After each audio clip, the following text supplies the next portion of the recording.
Welcome back to the Deep Dive. It's great to be back. Glad to have you. As always, we're diving deep into a topic our listeners really want to understand, and today we're tackling The Laws of Wealth by Daniel Crosby. Yeah, this book, it kind of hits you right between the eyes, you know? Absolutely. It doesn't sugarcoat anything. Nope. It lays out this fundamental truth about building wealth, this paradox almost, like to really grow our money over the long haul, to outpace inflation and all that, we got to get comfortable with risk.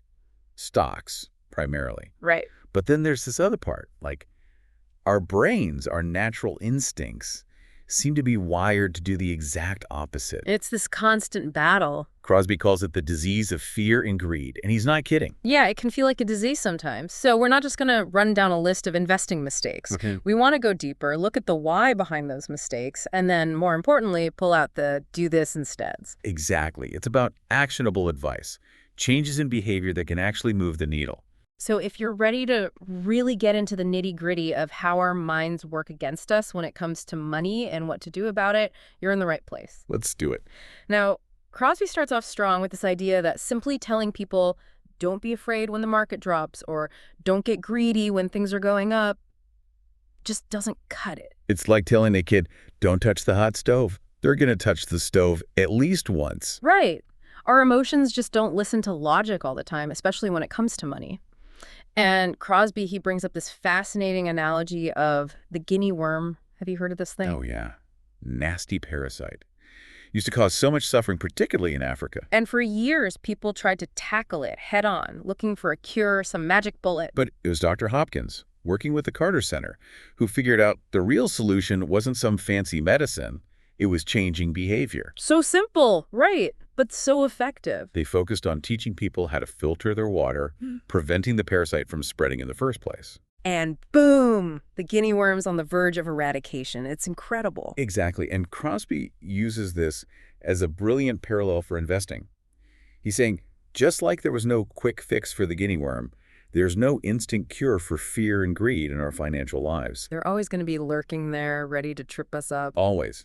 So instead of trying to eliminate these emotions entirely, what we need to do is focus on building the right habits, the right systems. It's like installing a filter on our decision-making process, if you will. I like that. So even when the market tanks and our gut screams, sell everything, we've got these good habits in place that keep us on track. And on that note, Crosby makes this really interesting point about the potential downside of focusing too much on the negative aspects of investor psychology. Yeah, all those don't do this, don't do that messages we constantly hear, it can get pretty overwhelming, to be honest. And he brings up this example of early HIV/AIDS awareness campaigns in Thailand. Initially, they went with a super fear-based approach, like really graphic stuff, trying to scare people into changing their behavior. But what they found was it kind of backfired. It did. Dr. Wiwat and his team, they noticed this negativity could actually lead to denial or even riskier behavior. It's almost like if you tell someone, don't think about a pink elephant, guess what they're going to think about? A pink elephant? Exactly. And Crosby argues that this same principle applies to investing. Bombarding people with a constant stream of negativity, all the ways they can screw up, well, it can be paralyzing. And it can actually undermine confidence. It's like, okay, I'm destined to make all these mistakes, so what's the point? So what's the alternative? What's the do this instead? Crosby suggests shifting the focus from what not to do to what to do. Providing clear, actionable steps. Positive guidance. Right. And that's where those laws of wealth come in. They're not just a laundry list of biases. They're a roadmap for positive action. Okay, so let's get into one of the most fundamental laws, investing in risk assets. Crosby's pretty adamant about this. For long-term financial well-being, especially if you want to outpace inflation and maintain your purchasing power throughout retirement, stocks are non-negotiable. There's just no way around it. And he lays out this hypothetical scenario, right? Imagine someone earning a good salary, 6 figures even, and they're diligently saving 10% every year. But they're sticking to super safe, conservative investments. Like just CDs and bonds, that sort of thing. Exactly. And you'd think with that kind of discipline, they'd be golden. Right. Makes sense. But the math actually shows they're likely to fall short of their retirement goals. Really? Yeah. Right. The growth just isn't there. And that's where stocks come in. They're the engine that can really propel your portfolio forward over long term. But of course, with stocks comes volatility. And that's where a lot of people get tripped up. It's that fear factor, right? Seeing your account balance go up and down. It can be gut-wrenching. And that's where Crosby does a fantastic job of reframing how we think about risk. He dives into the data, showing how stock market returns vary over different time periods. Okay, so walk us through this. So over just 1 year, the returns can swing wildly. You can have huge gains, but also some pretty painful losses. Makes sense. It's a short time frame, so there's more potential for those big swings. Right. But when you zoom out and look at a longer period, say 25 years, which is more relevant for most retirement planning. That's the long game. Exactly. That range of potential outcomes, it shrinks considerably. The ups and downs kind of smooth out over time. So in a way, the risk of stocks actually decreases when you have a longer time horizon. That's the key. But here's the thing. Crosby brings in some data from Nate Silver, and it's kind of alarming. Oh no, what's the bad news? It's about how long people actually hold on to their stocks. Back in the 1950s, the average holding period was around 6 years. Now it's closer to 6 months. Wow, that's a huge shift. So we're becoming way more short-term focused. Big time.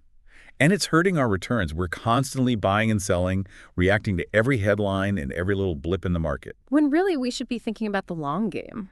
Exactly. And there's this incredible anecdote Crosby shares from a Fidelity study. They looked at the accounts of their best-performing customers, trying to figure out what set them apart.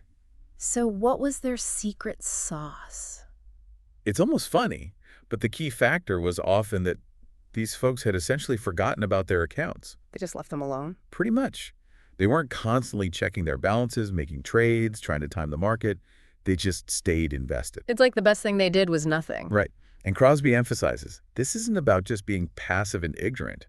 It's about recognizing that our brains are wired for action in a world where, at least when it comes to investing, inaction often leads to the best results. That's pretty counterintuitive. It is, but it's incredibly powerful. He also mentions some research on female hedge fund managers and how they often outperform their male counterparts. Is there a reason for that? It's often attributed to their greater patience and a willingness to ride out those market fluctuations. They don't feel that same urge to constantly tinker and trade. So they're avoiding that action bias. Exactly. And that can make a huge difference in the long run. All right, so let's move on to another big one. Crosby talks about the fallacy of relying on the wisdom of the crowd when it comes to investing. He even quotes Friedrich von Schiller, who said something like, "An individual can be reasonable, but as part of a crowd, they can become a blockhead." Ouch. But yeah, there's a lot of truth to that. And it's really important to understand the distinction between when crowd wisdom works and when it absolutely doesn't. Give us some examples. Okay, so think about something like guessing how many jelly beans are in a jar. The average of a bunch of guesses is often remarkably close to the actual number. Right, or like choosing a restaurant based on online reviews. Exactly. In those situations, the wisdom of the crowd can be pretty reliable. But investing, it's a whole different ballgame. Well, investment decisions, we make them infrequently. The results often take years or even decades to play out, and the rewards are often way off in the future. It's not like getting immediate feedback like with the jelly beans or the restaurant. Right. So if you just blindly follow the herd in investing, you're likely to get trampled. And he uses this really fascinating historical example to illustrate this point. The Norse settlers in Greenland. Oh yeah, that's from Jared Diamond's Collapse. Yeah. Fascinating book. So these Vikings, they land in Greenland, a totally new and harsh environment. And what do? They stubbornly cling to their traditional European farming practices. They completely ignored the indigenous Inuit people who had thrived in that climate for centuries. Inuit had figured out how to survive, but the Vikings just wouldn't adapt. And guess what? The Norse settlements eventually disappeared. They couldn't make it work. It's a pretty stark reminder that sometimes our deeply ingrained ways of thinking can be a major liability, especially when we're facing new challenges. And the parallel to investing is pretty clear. There are certain principles that have stood the test of time, and if you ignore them because you think you know better, well, you might end up like those Norse settlers. It's a cautionary tale for sure. And this ties into Crosby's point about the bizarre customs of the investing world. What does he mean by that? Well, it's this idea that in investing, often less is more, patience is a virtue, and trying to time the market is usually a fool's errand. It's all about resisting those natural impulses. Exactly. And that brings us to another great story Crosby tells, the biblical account of Naaman. Oh, I love this one. So Naaman, he's this powerful military commander, but he's suffering from leprosy. A serious condition. Yeah. And he seeks out the prophet Elisha, expecting some grand, impressive healing ritual. Some magical cure. Right. But Elisha just sends a messenger with this super simple instruction. Go wash yourself 7 times in the muddy Jordan River. Not exactly what Naaman was expecting. Not at all. He's insulted, he's offended. He even points out other rivers in his homeland that he considers far superior to this muddy Jordan. It's his servants who finally convince him to just give it a shot. They're like, look, if the prophet had asked you to do something hard, wouldn't you have done it? So why not try this easy thing? And of course, Naaman reluctantly follows the instructions, and he's healed. It's a miracle. The lesson for investors is so powerful. Sometimes the most effective solutions are the simplest ones. We tend to overcomplicate things, assuming that complex problems require elaborate solutions. But as Naaman discovered, sometimes all it takes is a little faith and a willingness to try something that seems counterintuitive. Exactly. And this brings us to another crucial aspect of investing, the role of a behavioral coach. Crosby argues that this is one of the most valuable assets an investor can have. He's talking about financial advisors, right? Yep. And he cites this study from Vanguard called Advisors Alpha, which estimated that a good advisor can add roughly 3% per year to your investment returns. That's a pretty significant bump. It is. But here's the thing. This added value doesn't come in a steady stream. It's what they call lumpy. Meaning? It's most pronounced during those periods of intense fear and greed when we're most likely to make emotional decisions that hurt our portfolios. So when the market's tanking or going through a crazy bull run, that's when a good advisor earns their keep. Exactly. They're there to be a voice of reason to help you stay the course. And there's this other report, the Value of Advice report from the Investment Funds Institute of Canada, that backs this up. What did they find? They found that investors who work with advisors are way more likely to stick to their long-term plans. And the difference in wealth accumulation over time is staggering. Give us some numbers. Those who'd been working with an advisor for 15 years or more ended up with 2.73 times the wealth of those who hadn't. Wow, that's a huge difference. Huge. And it's not just about the money. Crosby also talks about the quality of life benefits. Working with a good advisor can reduce stress, increase confidence, and give you peace of mind. It's like having a trusted guide on your financial journey. Exactly. Now, if you're thinking about finding an advisor, Crosby lays out 7 key questions you should ask. Fire away. Number 1, are they a fiduciary? This means they're legally obligated to put your interests first. That's essential. Absolutely. Then ask specifically how they'll help you avoid making those emotional investing mistakes. So how will they be your behavioral coach, essentially? Right. You also want to ask about their fees, their area of expertise, the range of services they offer, their professional credentials. So basically, do your homework. And finally, ask about their overall investment philosophy. A clear, well-defined philosophy is usually a good sign. And on the flip side, if they're giving you a hard sell, that's a red flag. Huge red flag. Now, going back to that Vanguard study, they actually broke down the estimated value added by different advisor services, and guess what topped the list? Behavioral coaching. No way, really. Yeah. They estimated it adds about 150 basis points per year. That's more than asset allocation or rebalancing. So managing our own behavior, that's where the real magic happens. It really is. And another study, Morningstar's Gamma study, reinforces this. They found that advisors add value in multiple ways, not just by picking investments. So what else are they doing? They can help with things like withdrawal strategies in retirement, tax efficiency, all that good stuff. It's about having that holistic perspective. Precisely. But the consistent theme is that external guidance, having someone to keep you grounded. It's especially powerful in helping us navigate those emotional responses to the market. Because, let's be honest, the market can be a pretty emotional roller coaster. No doubt about it. And speaking of emotions, let's talk about one of the biggest triggers, market downturns. Crosby really dives into that natural human tendency to fixate on negative news and imagine worst-case scenarios. Oh yeah, we're good at that. Masters of catastrophizing. And he quotes Nick Murray, who talks about how the financial media often creates or amplifies these negative narratives. It's all about those eyeballs, right? Exactly. Fear sells. But here's the crucial thing to remember. Market corrections, those drops of 10% or more, and even bear markets, Those 20% or greater declines, they're a normal part of the investing landscape. They're not anomalies. They're going to happen. They will happen. And Crosby includes this table in his book outlining all the U.S. bear markets going back to 1929. So he's showing us the historical context. Exactly. It's a reminder that these downturns are cyclical, they come and go. But the real damage they do is often more behavioral than purely financial. It's how we react to them that really matters. Precisely. And Carl Richards, the author of The Behavior Gap, he shared this great example. During the 2002 bear market, the peak outflows from stock mutual funds. You know when that happened? When? At the very bottom of the market. So people panicked and sold right before things started to turn around. Exactly. They locked in their losses at the worst possible time, and this is where having a sound investment plan and the discipline to stick to it is absolutely essential. So when the headlines are screaming market crash, what should we be doing? Take a deep breath. Remember that market volatility is just the price we pay for the potential of long-term growth. Maybe even see if others' panic is creating some buying opportunities for you. That's a good point. Turn fear into opportunity. Exactly. All right, so we've talked about fear, but there's another emotion that can be just as dangerous for investors. Excitement. Ooh, yeah, that can be a tricky one. Crosby even quotes George Soros, who famously said, "Good investing is boring." And ain't that the truth? But our brains love excitement. It's like a drug. And that can really mess with our decision-making. Crosby dives into how our mood can impact everything from our memory to our judgment. So it's not just a fleeting feeling, it's actually affecting how we think. Right. And there's some fascinating research by Jennifer Lerner on how even relatively mild emotions can influence our financial decisions. For example? But she found that sadness can make people more willing to pay a higher price for something, even something as simple as a pen. Interesting. So if a simple pen can be affected, imagine what happens when we're talking about big investment decisions. Exactly.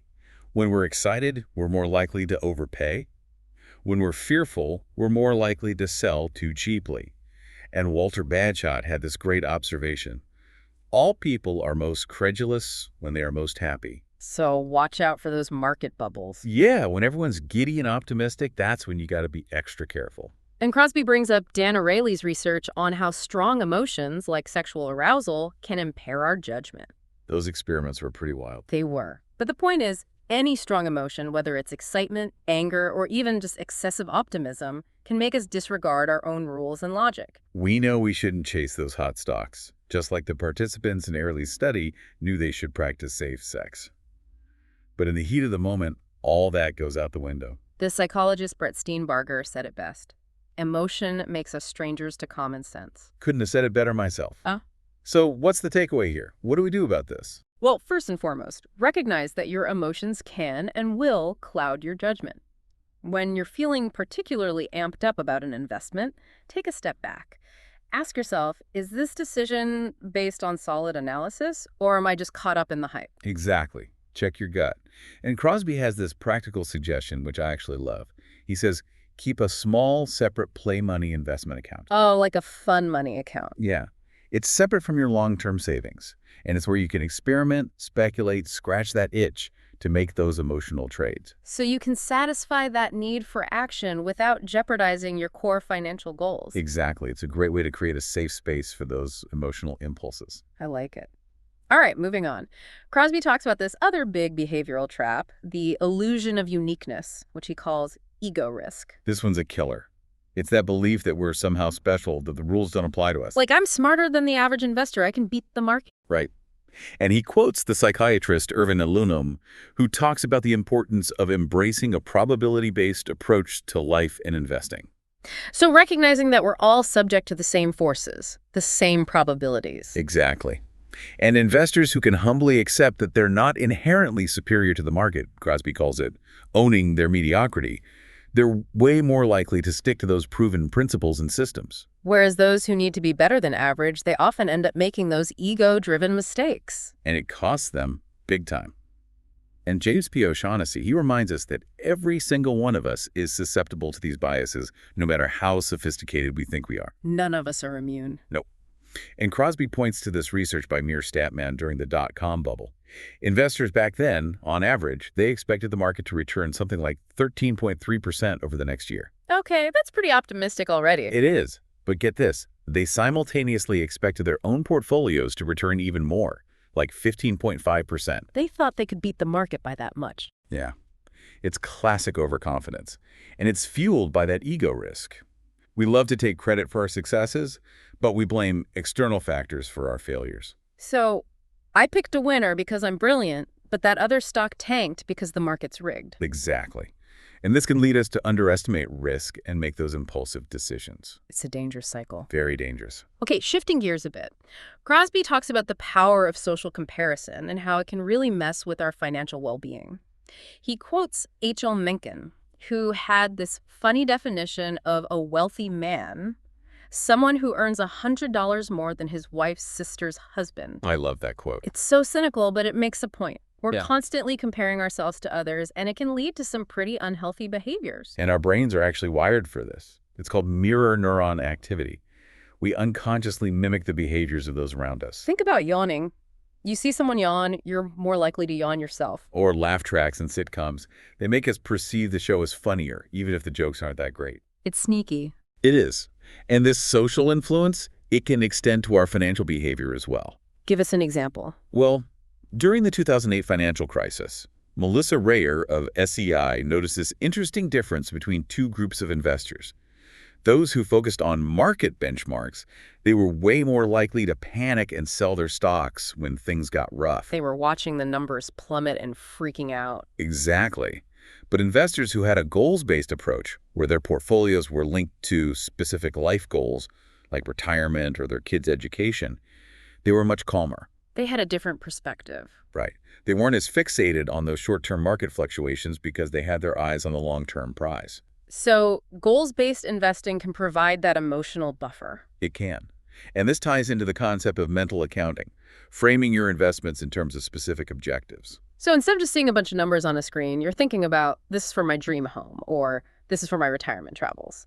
Exactly. It gives those investments meaning and purpose, making it easier to ride out those inevitable market storms. It's a powerful psychological shift. It really is. And this is where platforms like Personal Benchmark come in, helping investors define and track their progress towards those personal financial goals. It's about creating your own personalized benchmark, rather than constantly comparing yourself to others. Exactly.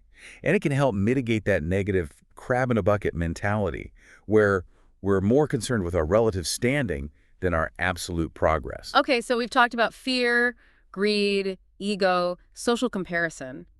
What else can trip us up? Oh, just one of the biggest temptations in the financial world. Yeah. The urge to predict the future. We all want to know what's going to happen, right? We do. But Crosby wisely quotes Lao Tzu, who said, "Those who have knowledge don't predict. Those who predict don't have knowledge." It's pretty deep. It is. And he uses this brilliant analogy of the worst genie ever, offering you a choice between a guaranteed comfortable income or enough free time each day to take a long walk. Most people would probably choose the money, right? They would. But studies consistently show that regular exercise brings us way more lasting happiness than we often anticipate. We're terrible at predicting our own future well-being, let alone the complexities of the stock market. And Nassim Taleb, he's made this his whole thing, highlighting how bad we are at predicting those significant, unexpected events, what he calls black swans. So those events that catch everyone by surprise and shake things up. Exactly. And when you look at the data on financial forecasting, it's pretty dismal. Really? Oh, yeah. David Dremen's research showed that most Wall Street consensus forecasts are way off the mark. James Montier has pointed out how consistently inaccurate analysts are in predicting stock prices and market direction. Even researchers at Harvard and MIT found that analysts' one-year earnings forecasts have an average error rate of over 30%. So even the experts are pretty terrible at this prediction game. They are. And Philip Tetlock, he did this extensive study on expert predictions over decades, and his conclusion was pretty humbling. What did he find? He found that the average expert prediction was barely better than a random guess, a coin flip. And even more surprising, the experts who were the most confident and got the most media attention tended to be the least accurate. So the more they talked, the less they knew, basically. Pretty much. And Crosby suggests that sometimes those permabulls or permabears might make a seemingly accurate call, but it's often more like a broken clock being right twice a day than actual skill. So how should we think about predictions then? Focus on what you can control.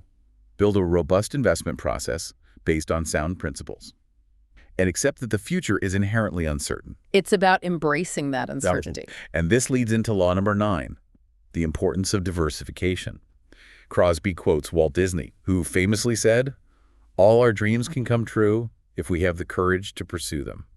And always remember to diversify." Wise words. Now, you look at the Forbes 400 list, those super wealthy folks, and you'll often see their fortunes were initially built through concentrated positions in one company or industry. They went all in on one big bet. And it paid off.